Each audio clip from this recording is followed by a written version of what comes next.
Appliquer le stoïcisme peut transformer profondément la manière dont tu vis ta vie, peu importe si les choses ne se déroulent pas comme tu l'espérais ou si tes projets ne suivent jamais la trajectoire idéale que tu avais imaginée. Pratiquer le stoïcisme, c'est apprendre à faire face à la vie telle qu'elle est, et non telle que tu voudrais qu'elle soit. Les stoïciens furent parmi les premiers à comprendre ce que nous appelons aujourd'hui l'intelligence émotionnelle. Ils ont expliqué pourquoi nous réagissons parfois sans réfléchir, pourquoi certaines peurs nous paralysent et pourquoi, à certains moments, nous prenons des décisions qui n'ont aucun sens. Ils ont montré que la force intérieure n'est pas un don réservé à quelques-uns, mais une pratique, quelque chose que n'importe qui peut développer. C'est pour cette raison que leurs enseignements sont toujours vivants aujourd'hui.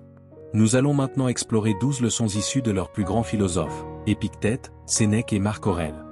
Des enseignements simples, directs et entièrement applicables à la vie quotidienne. Chaque leçon peut t'aider à mieux comprendre ce qui se passe en toi et à prendre des décisions capables de changer réellement le cours de ta vie. Partie 1, Épictète. Épictète est né esclave, mais il n'a jamais permis que cela définisse qui il serait.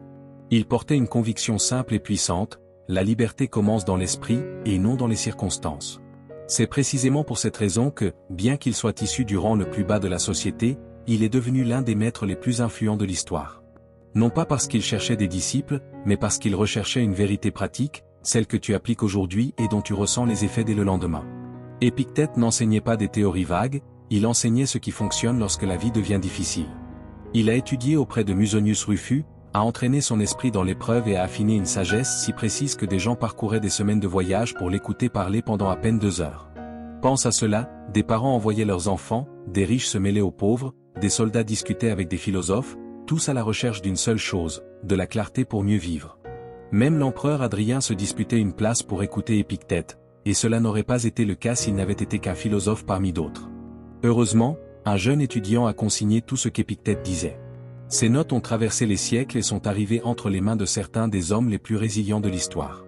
Marc Aurèle a exprimé dans son journal sa gratitude le jour où il a reçu ce livre. Roosevelt gardait Épictète avec lui lorsqu'il affrontait la maladie et les animaux sauvages lors de l'expédition du fleuve de la Douce.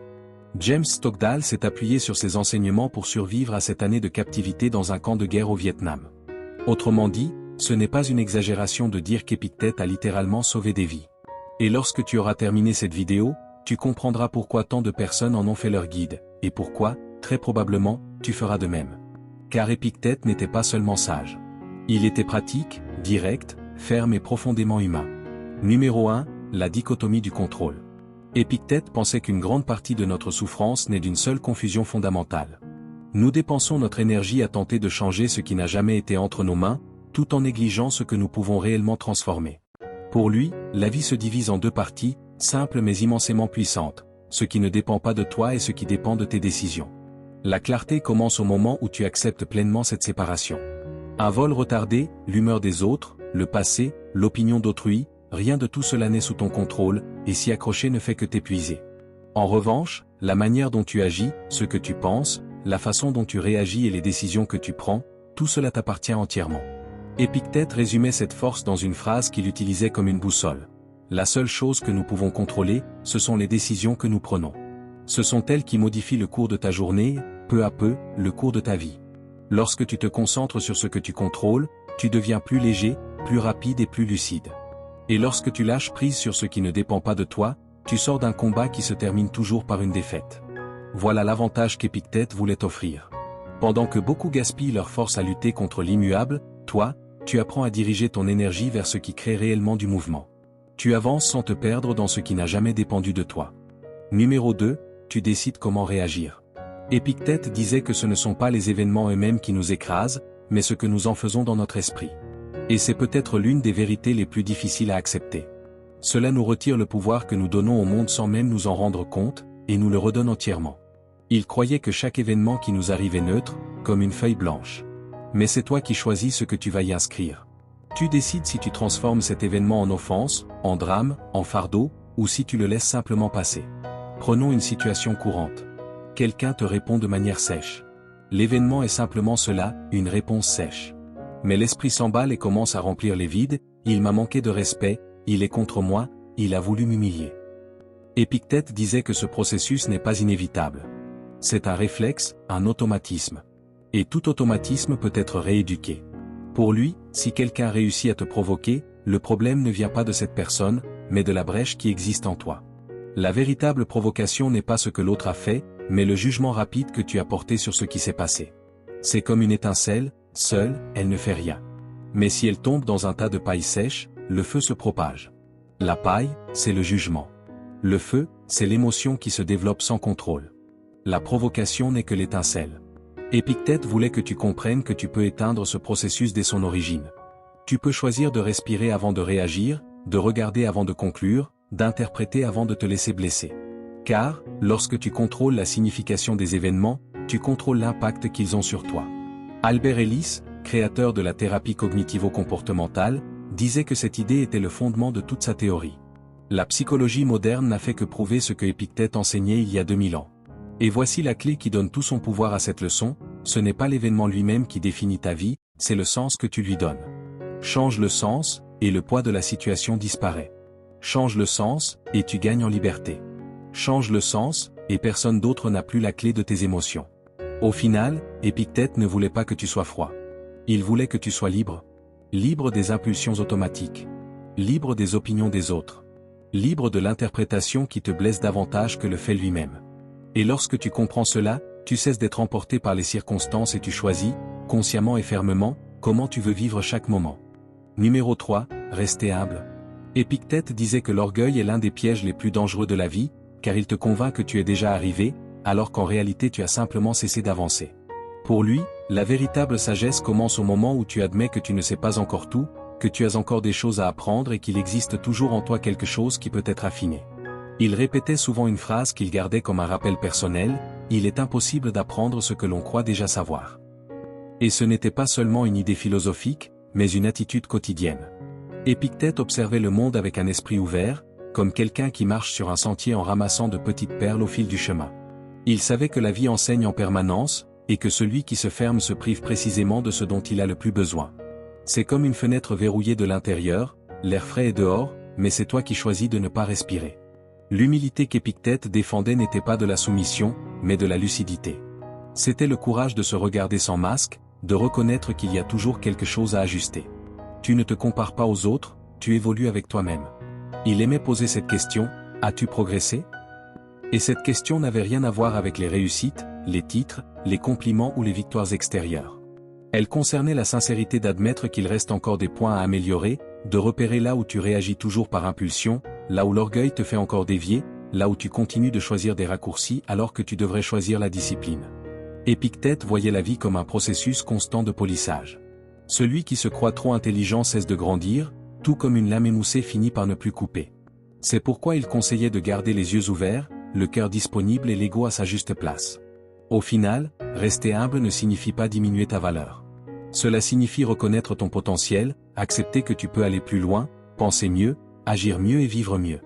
Et lorsque tu adoptes cette posture, chaque personne, chaque erreur, chaque conversation et même chaque silence devient un maître. C'est ainsi que tu progresses, et c'est ainsi que tu deviens quelqu'un qui évolue, peu importe l'étape de la vie dans laquelle tu te trouves. Numéro 4, utilise les difficultés comme des opportunités. Épictète disait que c'est dans les moments difficiles que se révèle notre véritable structure, non pas lorsque tout est en ordre, mais lorsque quelque chose échappe à notre contrôle. Lorsque la vie change de direction sans demander la permission et t'oblige à respirer profondément pour décider qui tu vas être face à ce qui arrive. Il comparait chaque difficulté à un adversaire intérieur. Non pas quelqu'un venu pour te détruire, mais quelqu'un qui met à l'épreuve ta solidité, ta patience et ta capacité à continuer, même lorsque tu préférerais t'arrêter. C'est comme si la vie plaçait de nouveaux points entre tes mains, non pour te punir, mais pour te montrer tout ce que tu es déjà capable de porter. Et c'est là qu'intervient une décision qui change tout. Tu peux voir le problème comme une barrière injuste, comme la preuve que rien ne fonctionne pour toi. Ou bien tu peux le voir comme une partie de ton entraînement, quelque chose qui forge ton endurance, de la même manière que le frottement façonne la pierre. Épictète rappelait toujours que ce n'est pas l'obstacle qui te définit, mais la manière dont tu te positionnes face à lui. La difficulté peut t'endurcir ou t'aligner, te briser ou te construire. C'est toi qui en décides le sens, et c'est précisément ce qui rend cette leçon si puissante. Lorsque tu comprends que rien d'extérieur n'a d'autorité finale sur toi, lorsque tu réalises que ce qui fait souffrir n'est pas le fait en lui-même, mais l'attachement, l'attente et le jugement précipité, quelque chose s'ouvre en toi. Tu cesses de demander à la vie d'être douce et tu commences à demander d'y être préparé. Épictète ne romantisait pas la douleur, il la traitait simplement comme une matière première.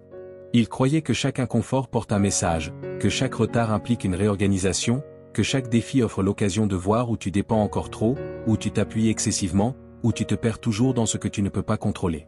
C'est pourquoi il disait de ne pas attendre que la vie devienne parfaite pour avancer.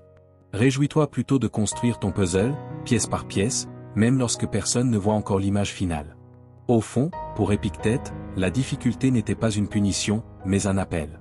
C'était la vie qui te demandait de grandir, de t'affiner, de découvrir qu'il existe de la force là où tu ne voyais auparavant que de la peur. Et lorsque tu comprends cela véritablement, tout ce qui arrive, bon ou mauvais, devient une impulsion vers l'avant. Partie 2, Sénèque. Sénèque disait que la philosophie n'était pas un simple ornement intellectuel, mais une carte, quelque chose qui redonne une direction lorsque le monde extérieur semble s'effondrer. Et il savait parfaitement de quoi il parlait. Il a vécu dans un empire gouverné par la peur, entouré de violence et d'instabilité, et pourtant il a cherché, puis trouvé, un chemin pour traverser tout cela avec lucidité. Il a tout lu, jusqu'à découvrir une école philosophique née des siècles plus tôt en Grèce, le stoïcisme. C'est là que Sénèque a trouvé ce qu'il recherchait le plus, une orientation pratique, une manière de garder l'esprit ferme, même lorsque tout autour de lui semblait sur le point de s'écrouler. C'est pour cette raison qu'il a commencé à écrire des lettres et des livres. Il comprenait que sa propre clarté pouvait servir de fil de lumière à ceux qui marchaient encore dans l'obscurité. Il s'adressait à ses proches, à ses amis, à de jeunes esprits prometteurs, et à toutes les personnes qui, comme nous, cherchaient simplement une manière plus sage de vivre. Numéro 5, reste ancré dans la réalité. Sénèque disait, il y a bien plus de choses capables de nous effrayer que de choses capables de nous écraser. Nous souffrons davantage dans l'imagination que dans la réalité. La vie de Sénèque n'a pas été facile. Il est né avec une maladie pulmonaire chronique et a vécu sous le règne des 5 premiers empereurs de Rome, chacun plus instable et plus violent que le précédent. Il a été exilé, a tout perdu et a dû recommencer à zéro à 2 reprises. Malgré cela, son conseil est toujours resté le même, reste ancré dans la réalité. Pour lui, l'esprit humain a tendance à construire des tempêtes avant même que la première goutte de pluie ne tombe. Nous créons des scénarios tragiques, nous anticipons des douleurs qui n'arriveront peut-être jamais, nous répétons des défaites qui n'existent même pas. Et lorsque nous nous en rendons compte, nous sommes déjà épuisés d'avoir combattu des guerres qui n'ont jamais eu lieu. C'est comme marcher avec un sac à dos rempli de pierres imaginaires. Peu importe qu'elles ne soient pas réelles, leur poids se fait ressentir de la même manière. Sénèque disait que la douleur véritable est inévitable, mais que la torture créée par l'imagination est facultative.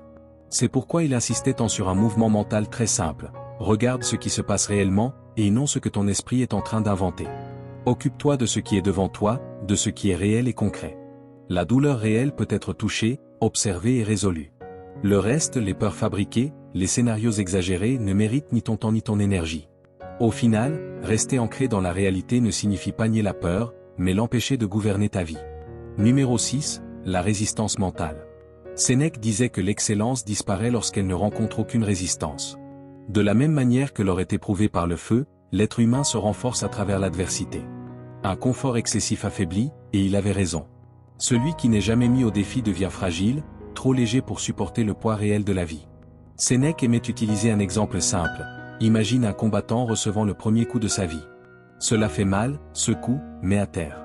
Mais après des années d'entraînement, ce même coup n'a plus le même effet. L'impact est toujours fort, mais celui qui le reçoit a changé. La résistance n'est pas dans le choc lui-même, elle est dans l'esprit. Il en va de même pour toi. Chaque difficulté que tu affrontes, chaque frustration que tu endures, chaque chute dont tu te relèves augmente ta capacité à faire face au monde. La douleur ne diminue pas, c'est toi qui grandis. C'est pourquoi Sénèque disait, si tu traverses la vie sans adversaire, personne ne saura de quoi tu es capable, pas même toi. Il ne voulait pas que tu recherches la souffrance, mais la croissance. Il voulait que tu te places chaque jour légèrement en dehors de ta zone de confort, que tu choisisses des défis qui te poussent vers l'avant. Et lorsque quelque chose de difficile apparaît, car cela arrivera, considère-le comme un appel, et non comme une menace. C'est ainsi que se développe une véritable force, une force qui t'accompagne toute ta vie. Numéro 7. Entoure-toi de ceux qui te feront évoluer. Sénèque disait que l'âme absorbe ce qu'elle touche. C'est pourquoi il répétait sans se lasser, associe-toi à ceux qui peuvent t'élever. Il croyait que personne ne ressort inchangé d'une rencontre. Chaque personne laisse une trace, un geste, une empreinte. Et cette influence se propage. Ce qui t'entoure est l'un des facteurs les plus déterminants de ta vie, bien plus que tu ne l'imagines. Tu l'as déjà constaté. Passe du temps avec quelqu'un qui se plaint sans cesse, et bientôt tu te surprendras à te plaindre toi aussi. Reste trop longtemps auprès de quelqu'un qui abandonne facilement, et tu finiras par renoncer sans même t'en rendre compte. À l'inverse, il suffit d'être proche d'une personne disciplinée, déterminée et responsable pour sentir que son sens du devoir donne une direction à sa vie, et que ta propre attitude commence, elle aussi, à s'ajuster. L'esprit est contagieux. Sénèque n'avait pas peur de couper des liens lorsque c'était nécessaire, et toi non plus tu ne devrais pas en avoir peur. Les environnements qui t'entraînent vers le bas ne méritent pas ta présence. Les relations qui te rapetissent ne méritent pas ton temps. En revanche, lorsque tu rencontres des personnes qui te tirent vers le haut, rapproche-toi d'elles sans hésiter. Sénèque disait que certaines maladies se transmettent par le contact, et que l'esprit aussi. C'est pourquoi choisis avec soin qui touche ta pensée. Numéro 8, la vie est finie. Sénèque disait que nous commettons une grande erreur dans notre manière de penser le temps. Nous croyons que la mort est quelque chose qui se situe dans l'avenir, alors qu'en réalité, la plus grande partie de la mort a déjà eu lieu. Tout le temps que nous avons vécu appartient déjà au passé, et donc à la mort. Pour lui, comme pour de nombreux philosophes, la mort était un sujet constant de réflexion. Il rappelait que le temps ne s'arrête jamais. Le moment que tu as passé à écouter cette vidéo est déjà parti. Ces minutes sont mortes, et tu ne peux pas les récupérer. Aucun jour, aucune minute, aucune seconde vécue ne peut être ramenée à la vie. Ce n'est pas que nous ayons peu de temps, disait Sénèque, c'est que nous en gaspillons énormément. C'est pourquoi sa recommandation était simple et directe, vis maintenant. S'il y a une chose essentielle à retenir des écrits de Sénèque, c'est celle-ci. N'attends pas, ne remets pas à plus tard, ne tiens jamais pour acquis que demain sera disponible. La vie est instable, imprévisible. Saisis ce que tu as aujourd'hui. Vis tant que tu le peux. Partie 3, Marc Aurèle. Il n'y avait personne comme Marc Aurèle, le dernier des 5 grands empereurs de Rome. Marc Aurèle était un étudiant du stoïcisme, une philosophie née à Athènes au I siècle avant Jésus-Christ, fondée sur l'idée que nous ne contrôlons pas ce qui se passe autour de nous, mais uniquement la manière dont nous y répondons. Il dirigeait un empire confronté à une pandémie de 15 ans, à des conflits internes, à des guerres aux frontières, à des inégalités et à un environnement culturel en déclin. Face à tout cela, il est clair pourquoi il a cherché refuge dans le stoïcisme. Marc disait que le stoïcisme était comme un baume, un remède pour l'âme, quelque chose qui apaise, comme une compresse tiède posée sur une peau irritée. C'est pour cette raison qu'il a laissé au monde son unique œuvre connue, Méditation, un document absolument unique dans l'histoire, écrit non pour impressionner, mais pour guider ceux qui viendraient après lui. Comme le souligne l'historien Brand, peu de gens s'intéressent aujourd'hui aux batailles ou aux stratégies militaires de Rome, ce qui a fait de son carnet un véritable ami. Ce que les siècles ont préservé, c'est le journal de réflexion d'un homme dont nous connaissons très peu la vie personnelle. Dans le silence de la nuit, Marc notait non pas ce qu'il avait vécu, ni ce qu'il ferait le lendemain, mais les principes selon lesquels il voulait vivre, ce qu'il attendait de lui-même et le type de personne qu'il désirait devenir. Et c'est précisément pour cela que le stoïcisme existe, pour fonctionner. Il fonctionne comme un médicament, allégeant le poids de la vie tout en renforçant ce que nous avons en nous. Numéro 9, éveille-toi à ta vie. Au lever du jour, lorsqu'il avait du mal à sortir du lit, Marc Aurèle se disait à lui-même, « Je suis né pour agir. Quel sens y aurait-il à se plaindre si je vais accomplir ce pourquoi j'existe? Ou bien aurais-je été créé pour rester au chaud sous les couvertures ?» Ce passage du livre 5 des Méditations est l'un des plus révélateurs. C'est une conversation honnête qu'il entretenait avec lui-même, répétée de nombreuses fois au cours de plusieurs matins, comme n'importe quelle personne qui tente de vaincre sa propre paresse. Il savait qu'il devait se lever, mais désirait ardemment rester dans la chaleur des draps. Il est facile de s'identifier à lui. Et en même temps, c'est impressionnant. Après tout, Marc Aurèle n'avait aucune obligation de se lever. Il était l'empereur. Rien ne le forçait à sortir du lit. Il pouvait dormir autant qu'il voulait. Personne ne lui retirerait son salaire. Personne ne l'appellerait à rendre des comptes. Pourtant, il faisait un devoir de se lever tôt et de commencer son travail. Pourquoi? Comme l'a écrit Dante, sous les couvertures, il n'y a pas de chemin vers la grandeur. Marc comprenait que conquérir la matinée est le premier pas pour conquérir la journée et pour vivre avec discipline. Être l'homme le plus puissant de la planète ne l'exemptait pas de vivre selon la nature. Il savait que son titre ne le rendait pas spécial. Ses responsabilités internes l'attendaient toujours. Rester au lit signifiait simplement perdre du temps, commencer la journée en courant derrière les événements, vivre en mode réactif plutôt qu'en étant maître de sa vie. C'est simple, si tu veux produire, évoluer et construire quelque chose de grand, tu dois t'éveiller à ta propre vie, littéralement. Numéro 10, l'obstacle et le chemin. Marc Aurèle écrivait que nos actions peuvent être bloquées, mais que nos intentions et notre disposition intérieure ne peuvent jamais être interrompues, car l'esprit peut toujours s'adapter et transformer n'importe quelle situation en partie de son but. L'obstacle qui se présente sur notre chemin n'empêche pas l'action, il devient l'action. Ce qui nous retarde, lorsqu'on l'aborde avec intelligence, commence à nous faire avancer. Ce qui se trouve sur notre route se transforme en route elle-même. Une façon de vivre consiste à fuir les difficultés, à éviter ce qui est désagréable, à choisir ce qui est facile et à tenter d'échapper à toute forme d'inconfort. L'autre façon, la manière stoïque, consiste à entraîner notre esprit à voir les difficultés comme une matière première pour grandir, comme un moteur pour développer patience, résistance, courage et préparation. Nous pouvons les percevoir comme des opportunités pour démontrer notre valeur, pour apprendre sur les autres, sur nous-mêmes et sur la vie. Marc Aurèle croyait profondément en cette seconde vision. Il disait que le feu transforme tout ce qu'on lui jette. Peu importe ce que c'est, il le transforme en combustible. Pour lui, les obstacles fonctionnent de la même manière, ils renforcent ceux qui les affrontent de front.